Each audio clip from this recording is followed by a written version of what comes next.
O ministro da Fazenda, Fernando Haddad, e a ministra do Planejamento e Orçamento, Simone Tebet, apresentaram hoje o conjunto de regras que vão definir a forma como o governo poderá gastar e investir, ou seja, o chamado arcabouço fiscal, tema que esteve aí em toda a mídia por bastante tempo. Se aprovada pelo Congresso, a nova regra vai substituir o teto de gastos, mecanismo que desde 2017 atrela o crescimento das despesas à inflação. A nova regra fiscal, desenhada pelos Ministérios da Fazenda e do Planejamento, limita o crescimento dos gastos a 70% da alta na receita gerada pelo Estado. Caso o crescimento das receitas não aconteça como esperado, as despesas poderão ser restringidas a 50% das receitas. O principal objetivo é zerar as dívidas do governo no próximo ano. Atualmente, o déficit fiscal do país é de 230 bilhões de reais. Com o novo modelo, a expectativa do governo é de superávit de 0,5% do PIB em 2025. Além disso, a projeção da equipe econômica é que em 2026 o superávit chegue a 1% do PIB. O objetivo com isso, de acordo com a ministra do Planejamento, Simone Tebet, é garantir um equilíbrio entre a arrecadação e os gastos, para que as contas públicas voltem a ficar no azul. Esse arcabouço, ele é flexível, portanto crível. Ele é transparente porque ele é simples, né? Ele não comporta exceções, a não ser o que está na própria Constituição. E ele tem um foco. Nós não estamos falando, aqui não tem o objetivo de diminuir os gastos públicos, embora isso vá acontecer. Vai acontecer porque tem limites. O limite é dado em relação ao aumento da receita. Aumenta a receita, aumenta as despesas. Na mesma proporção, não, porque nós temos um déficit fiscal de 230 bilhões. O ministro Fernando Haddad afirmou que o formato foi baseado em modelos internacionais e pensado para criar uma reserva financeira para momentos de recessão econômica. Segundo o ministro, se o novo arcabouço for cumprido, o país deve chegar a 2026 com uma situação econômica de estabilidade. Você faz um colchão na fase boa para poder usá-lo na fase ruim e não deixar que o Estado se desorganize, sobretudo quando está envolvido o direito do cidadão a aqueles serviços constitucionalmente estabelecidos. Você tem uma trava que garante o funcionamento do Estado. Voltou para o ciclo, volta à regra anterior, que vai te garantindo um espaço de economia cada vez maior. Se nós cumprirmos essa trajetória com esses mecanismos de controle, nós vamos chegar em 2026 numa situação de bastante estabilidade. Antes de anunciar o novo arcabouço, Haddad se reuniu com todos os líderes da Câmara e do Senado. Em entrevista coletiva, o ministro das Relações Institucionais, Alexandre Padilha, disse que o texto final do arcabouço fiscal deve chegar ao Congresso no começo de abril. Quero reforçar que, tanto na reunião da Câmara dos Deputados ontem, quanto hoje aqui na reunião do Senado, um ambiente muito positivo de diálogo, eu acredito um compromisso para tratar do tema com seriedade e com celeridade, tanto na Câmara dos Deputados quanto aqui no Senado. Na avaliação do economista e analista político Alexandre Azzoni, por ser uma proposta muito técnica, é importante que o texto seja aprovado na íntegra pelos parlamentares. Agora, você imagina levar esse termo técnico para o Congresso e começar a vir aquelas emendas jabuti que a gente não sabe onde vai parar, e aí nós, em vez de ter um arcabouço que fiscal, nós vamos ter um arcabouço, sei lá do que vai sair. Então, acho que a missão do governo é tentar fazer uma força de aprovar o texto na íntegra, porque assim, para não haver exatamente distorções como nós tivemos na Previdência, como nós tivemos nas outras reformas. E vamos ver agora, então, como se comportou o mercado financeiro no dia de hoje. Após o anúncio do novo arcabouço, o dólar também já sentiu. Vamos conferir aqui, fechou o dia de hoje em 0,73%, chegando em R$ 5,09 mais 8. E vamos conferir também o Ibovespa, principal índice da Bolsa de Valores aqui, fechou o dia de hoje em alta de 1,89% aos 103.713 pontos. E agora, para analisar as repercussões do mercado financeiro e político após a divulgação do novo arcabouço, temos um time bastante experiente hoje, começando com o Daúde, nosso comentarista oficial aqui do Rural Notícias, que está presencial aqui também. E também temos outros convidados que vão participar com a gente hoje, a economista e professora da FGV, Carla Bene, o economista-chefe da MB Associados, Sérgio Vale, e o cientista político e professor do INSP, Leandro Consentino. Bom, boa noite a todos, então, sejam bem-vindos aqui ao Rural Notícias. Para começar, viu, gente, eu quero fazer uma análise geral, fazer uma rodada aí com todos sobre as principais impressões, né, dessa nova regra de gastos, ponderando a expectativa e também a realidade, como que deve ficar aí esse novo arcabouço. Vamos começar, então, pela análise geral da Carla. Boa noite, Carla. Boa noite, Flávia, boa noite a todos, um prazer estar aqui com vocês. Eu acredito que o arcabouço tenha ficado de uma forma interessante. Achei que ele teve uma maturidade grande e uma questão importante dele é a flexibilidade, porque a flexibilidade ajuda na manutenção. A economia é muito dinâmica, nós temos oscilações nas arrecadações e tudo. Então, acho que esse ponto importante de criar uma faixa de flexibilidade vai dar uma longevidade maior para esse arcabouço. A questão dos investimentos, que essa é a questão, é o motor mais importante para que a gente consiga, né, crescer. O país, ele foi muito contemplado, há toda uma preocupação em torno dessa retomada dos investimentos e essa garantia de que a despesa vai crescer sempre menos do que a receita. Eu acho que essa foi o ponto crucial para dar a credibilidade e dar uma certa estabilidade aí no que a gente tem aí nesse próximo período agora por vir, que é a aprovação. Tá certo, eu vou continuar então agora com o Sérgio. Sérgio, sua avaliação considerando a expectativa e realidade. Boa noite, Flávia, boa noite a todos. Olha, é uma reforma, é um arcabouço fiscal mais interessante do que estava sendo anunciado, estava sendo indicado ao longo das últimas semanas, porque havia um receio de que poderia ter alguns segmentos, alguns itens fora do arcabouço fiscal, né? Falava-se muito em tirar a educação, saúde, investimento, no final a gente teve um arcabouço que integrou toda a estrutura de gastos do governo federal, o que é importante.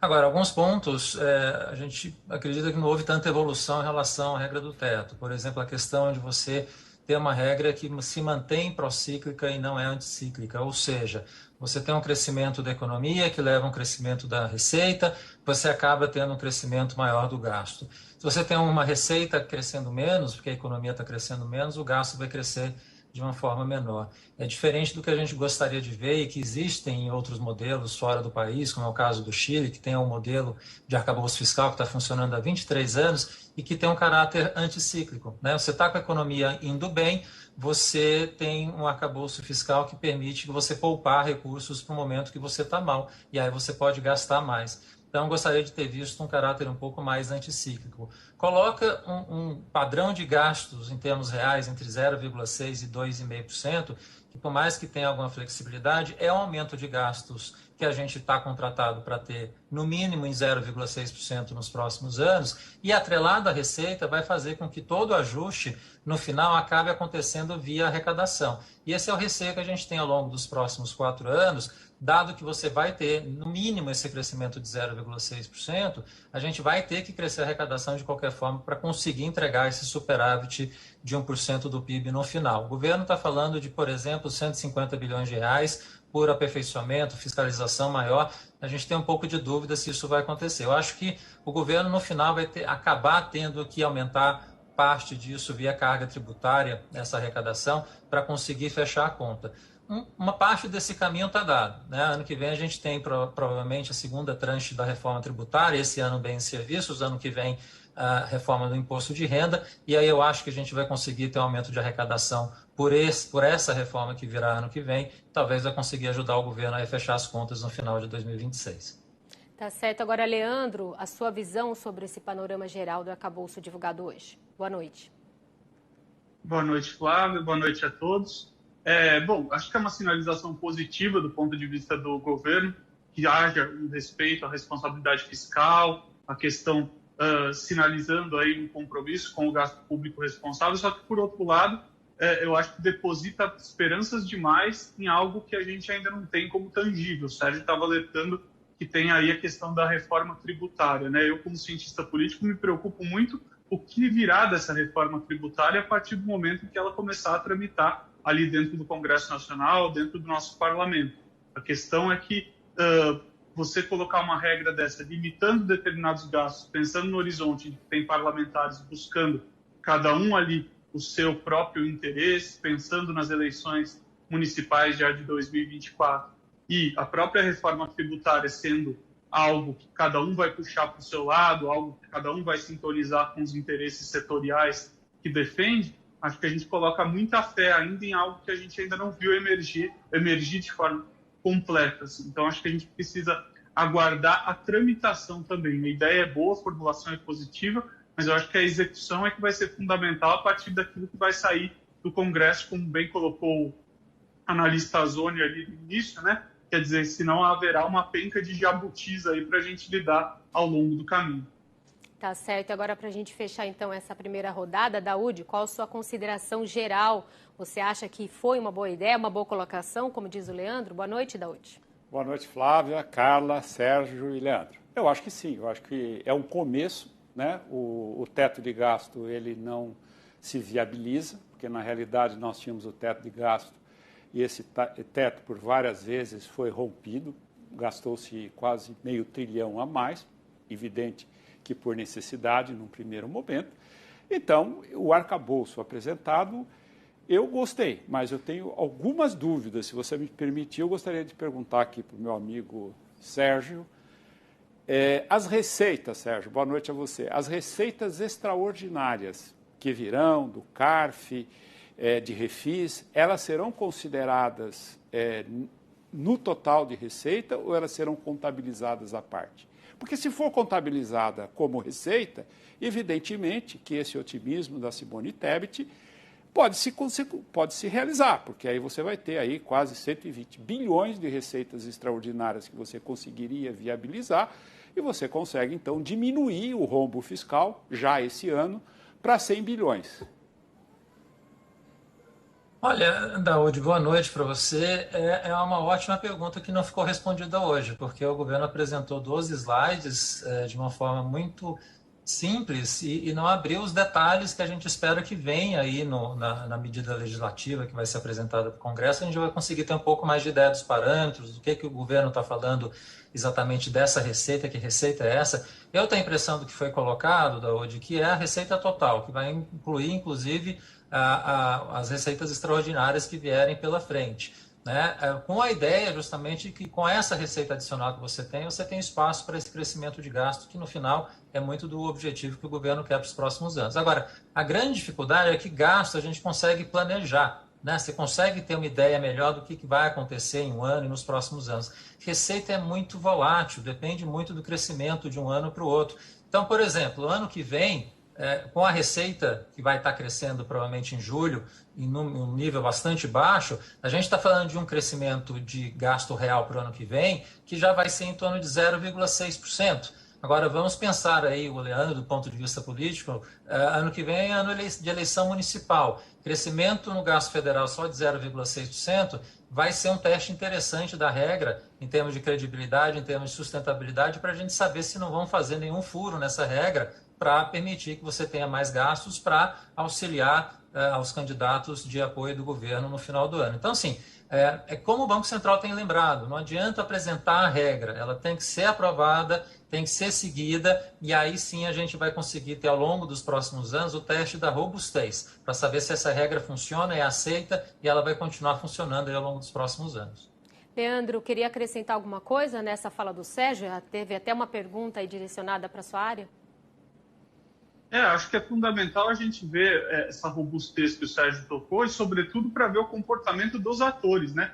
Porque, curiosamente, quem defendia teto de gastos agora está na oposição e quem era contrário a esse tipo de medida hoje está no governo. Então, quer dizer, essa metamorfose, como que essas elites políticas vão acenar para suas respectivas bases com relação a isso, a esquerda que tanto atacava esse controle de gastos, esse teto de gastos, agora tendo que se comprometer com ele, e a direita, que tanto enaltecia o controle e responsabilidade fiscal, agora tendo que achar brechas para encontrar determinadas coisas para criticar ou para atacar, acho que vai ser importante a gente verificar como é que esse teto emerge desse tipo de discussão, desse tipo de comportamento até invertido desses atores aí durante esse ano e, sobretudo, no ano que vem, no ano eleitoral, como a gente já ressaltou.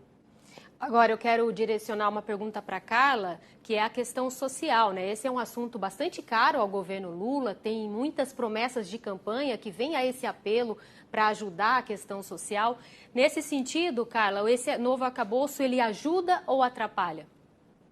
Não, nesse sentido, ele ajuda, até na medida onde você deixa a estrutura do Fundeb à parte, o que é importante, porque isso já estava previsto, mas há uma preocupação de colocar essas questões sociais e essa estrutura toda social dentro do orçamento. Então, eu acho que dessa forma, para complementar um pouco, só um detalhe, a gente sempre sabe, e o Leandro sabe disso melhor que ninguém, que nós temos uma reforma ideal e depois a possível, que é aquela que é aprovada no Congresso.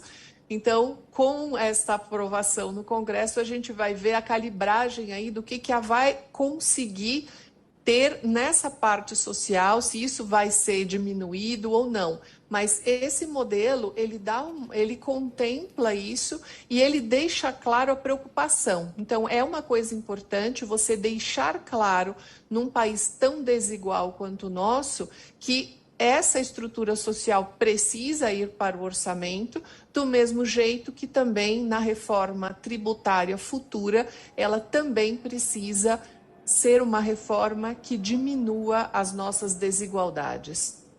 Agora, Daúde, você tem alguma outra pergunta direcionada para um dos entrevistados? Acho que é importante a gente destacar a questão do mercado financeiro, né? A gente viu aí no início que já mexeu aí com o mercado financeiro. Bom, eu tenho várias perguntas, mas o nosso tempo Vamos priorizar, é muito curto, né, Daúde, pelo nosso tempo. Eu queria perguntar para o Leandro o seguinte. Leandro, a gente sabe que o governo tem uma dificuldade em aprovar os seus projetos no Congresso. Essa lei, que será encaminhada no começo de abril, ela precisa de 157 votos. Mesmo assim, estão dizendo que o governo tem uma certa dificuldade. Você disse que os parlamentares não estão ali, pelo que eu entendi, desculpa se eu não estou... Eles não estão ali para resolver o problema do país. Eles estão ali para resolver os problemas deles e dos seus partidos. Você acha que vai haver votos suficientes para aprovar isso? Essa é a grande pergunta que a gente tem que enfrentar, Daúde. Quanto que o governo agora, no primeiro teste da sua base parlamentar, vai conseguir entregar aquilo que almeja? Em tese, ele consegue domesticar o lado que ele tem mais proximidade, que é a esquerda, e estender essa aprovação para o centro, para uma centro-direita, que está disposta aí a entrar nessa discussão de uma forma mais profunda, quer dizer, de uma forma que já defendia lá atrás. Agora, nós temos que olhar também a emergência de blocos parlamentares, um ligado ao Arthur Lira, ao presidente da Câmara atualmente, e outro que se formou em oposição ao Arthur Lira, quase um subcentrão, se é que a gente pode chamar assim. Então, esse comportamento desses blocos vai sinalizar o quanto que o governo vai ter que se esforçar. Eu acho que aprovar, aprova.